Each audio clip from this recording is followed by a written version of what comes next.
All right. Okay. In this video, we're gonna kind of go back to basics. The last two videos I did were like a reading and about like a dark cloud, which is not basics, but I wanted to still continue to sprinkle in some teaching videos in here about shamanism and shamanic healing and different types of techniques. And so this is one that I've kind of wanted to do for a little while, just to explain what shamanism is to me, and maybe some signs to tell if you're being called to it either as a medicine or to practice it. Okay. So first big disclaimer here is that there are many, many, many lineages of shamanism. It's like a bunch of different lineages. And I did a video on this, and I'll put the link of that in the description below. But there's a lot of different shamanic lineages.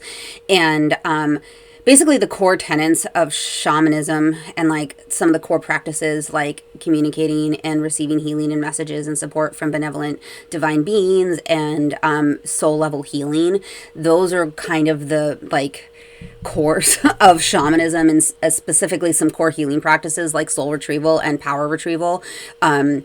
And these core ideas of the soul loss and power loss, which we'll talk about in other videos, as these core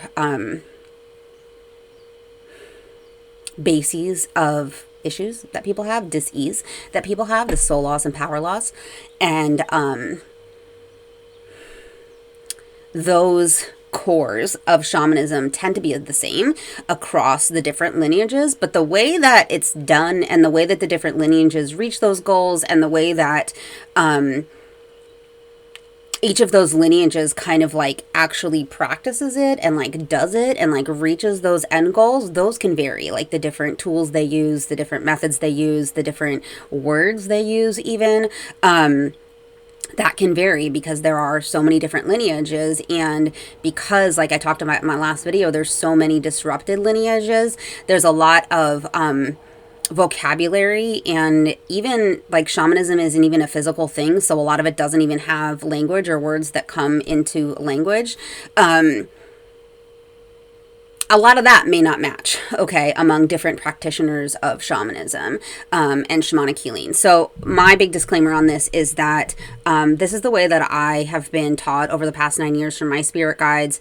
This is the way, like, and from the lineages that I am practicing shamanism through. And this is the way that I've been practicing it. Now, different shamanic practitioners of different lineages may do it a different way. They may explain it a different way. And it's really a matter of trying to put language to something that isn't physical. Okay, so as we've talked about in other videos, shamanic healing happens in this thing called the non-ordinary realm. So we have an ordinary realm, which is our physical world, and then the shamanic non-ordinary realms, which are the energetic realms, the spiritual realms, the other realms that exist beyond the visual plane, the physical visible plane. Okay, and so shamanic healing happens in this state called the shamanic journey, which is a meditative trance state in which a shamanic practitioner can consciously and intentionally separate from the physical plane via their spiritual and energetic body to go on a journey, a trip, through these other etheric, these other non-ordinary planes for the purposes of soul healing. Now, this is as it relates to humans. There's other types of shamanic healing, specifically like land healing, for example, in which you're working with healing and working with spirits of the land and healing that way. I'm speaking specifically about like human related soul level healing.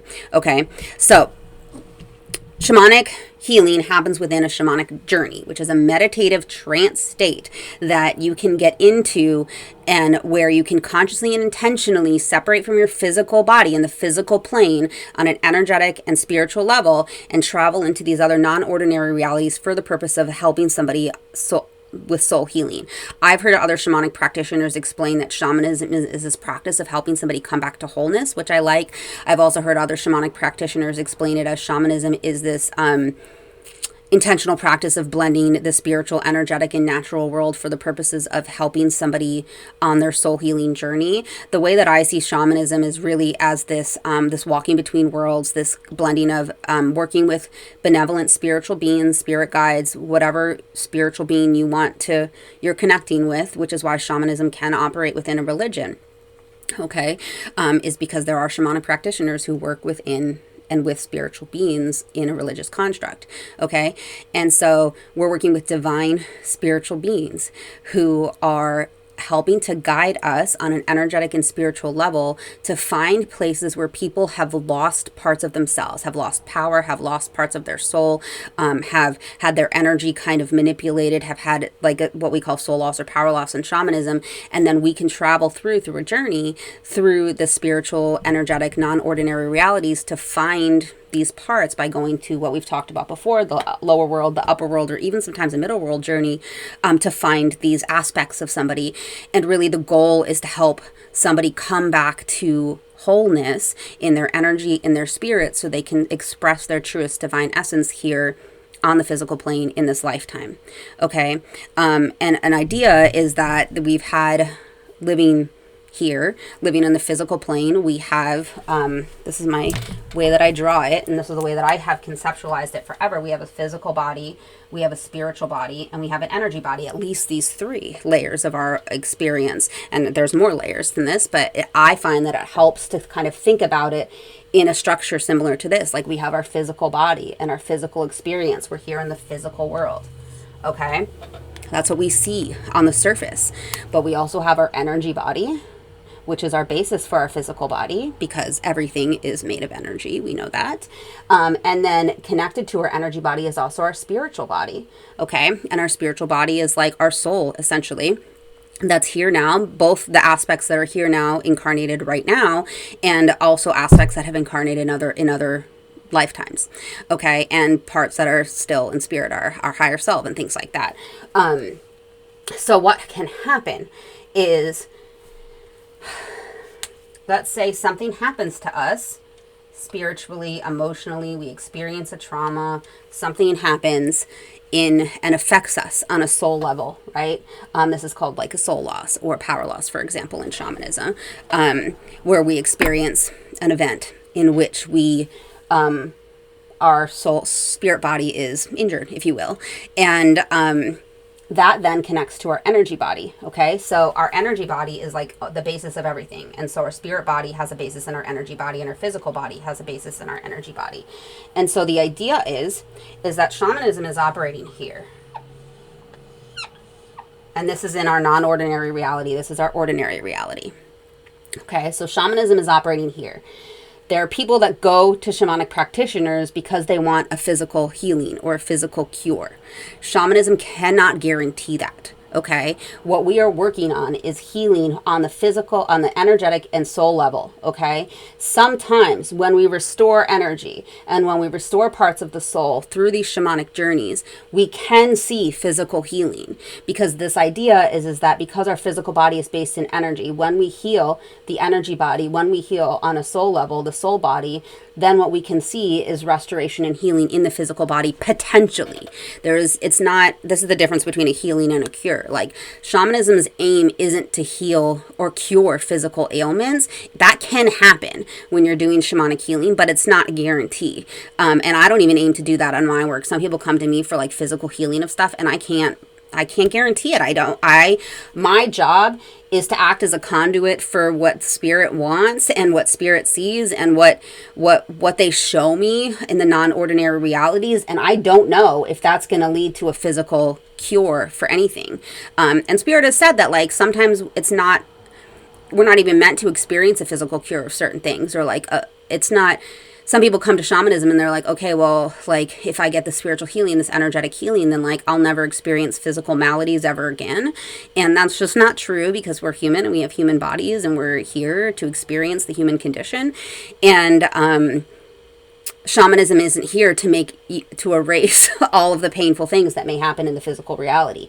Okay. And where it's operating is here on the soul and energetic level. And the idea is that we are helping to restore parts of the soul that have been lost or taken, or something has happened, and we'll talk about this more in other videos.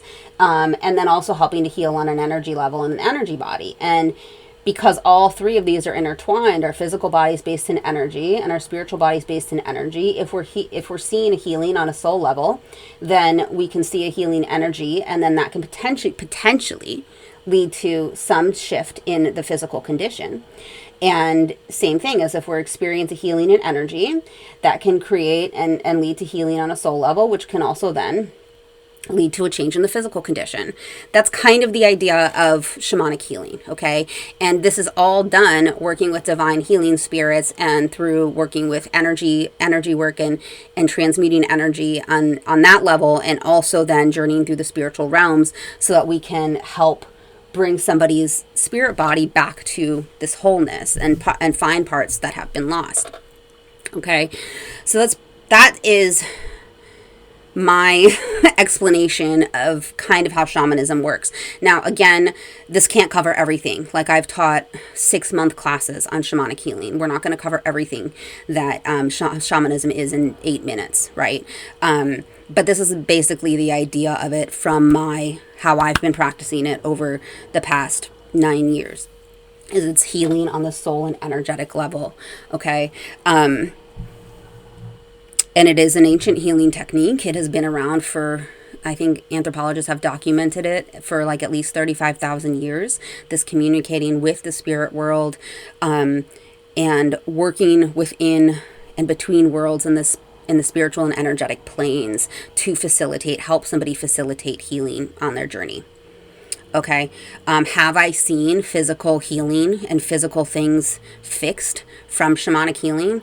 Absolutely. Have I also seen them not be resolved? Yes. So there's no guarantee that if you get shamanic healing that like there's going to be this miraculous healing that occurs. That's not really the point of it. It's helping to restore the soul and the and the energy body to this sense of wholeness, and helping somebody find that. And facilitate that. And that, again, is in respect to a person. Shamanism in respect to people. There's a whole different aspect of it as it relates to land healing, which is not, as of now, my specialty. So that's pretty much what it is. And how do you know if you're being called to it? Or being called to it to experience it, to like receive a shamanic healing, or even to practice it. Okay, so first things first, shamanic healing is not like other types of energy healing like Reiki, where it's like you're meant to feel good after. Shamanic healing is usually pretty intense because it's considered spiritual surgery. Like, there's manipulation of the energy, transmuting of the energy and the soul. People consider this spiritual surgery. So there's a lot of shifting around of the energy body. It's pretty common with especially shamanic healing that happens with plant medicines, for there to be a purging where the energy that you're moving out has to physically exit the body. Okay, that's very common with shamanic healing, and with plant medicines, it's more common for it to be like actual physical, like you're vomiting, your digestive system is clearing. In my experience, I've seen it more be emotional because I don't do shamanic healing, at least right now, with a lot of with plant medicine. That's not my specialty or my lineage. I mostly do it with energy work and through shamanic journey. And with these benevolent helper spirits. Okay. And so usually with shamanic healing, you do not feel good right away. Usually there's a period where like the energy that is shifting out has to leave and you don't feel so great afterwards. Okay.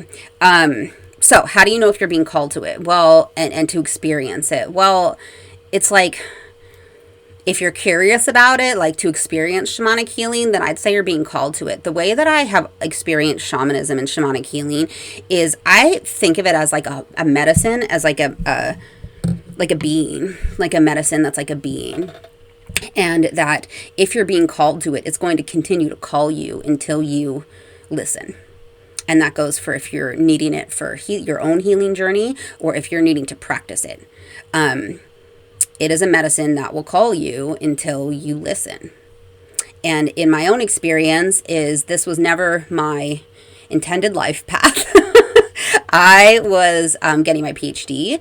I was in graduate school, and I was like my goal for life was I was gonna get my PhD, and I was gonna have my own lab, a research lab. I was like already had 2 publications, like publicated research journals. Like that was my path that I had set out for myself. And after my oldest was born, and my twin sister started going through her awakening of mediumship, is I basically started going through it also. And I learned that I had this ability, this gift, and I did not want it.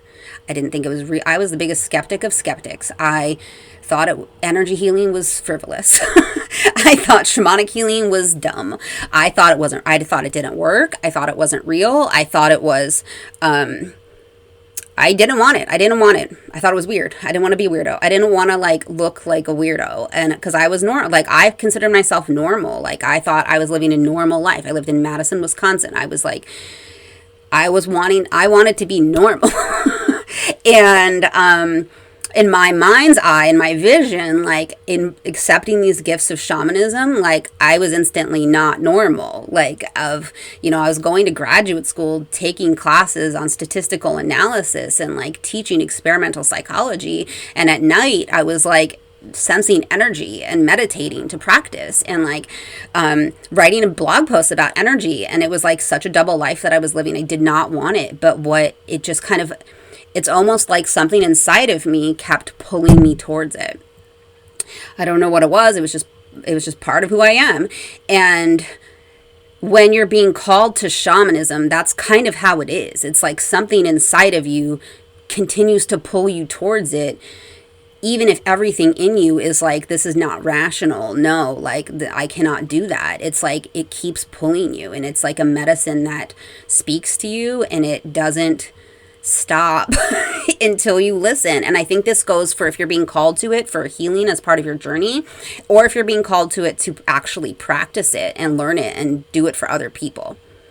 Now, the other big problem with this is that there's so much of a gatekeeping narrative around shamanism, that only certain lineages or certain types of people can practice it, that has created a big barrier for people who are being called to it to actually like take it seriously and do it. And in addition to that, there's also been broken lineages. Most shamanic lineages have been broken. There's very few lineages that remain intact. So people who do have shamanic roots, who are being called to this, are saying to themselves, no, I don't have it because I don't have a lineage. And they do, but it's just been a broken lineage due to industrialization, due to persecution, due to all sorts of factors. I was speaking to someone the other day who there was like broken lineage, like through, like even through adoption, like if you were adopted.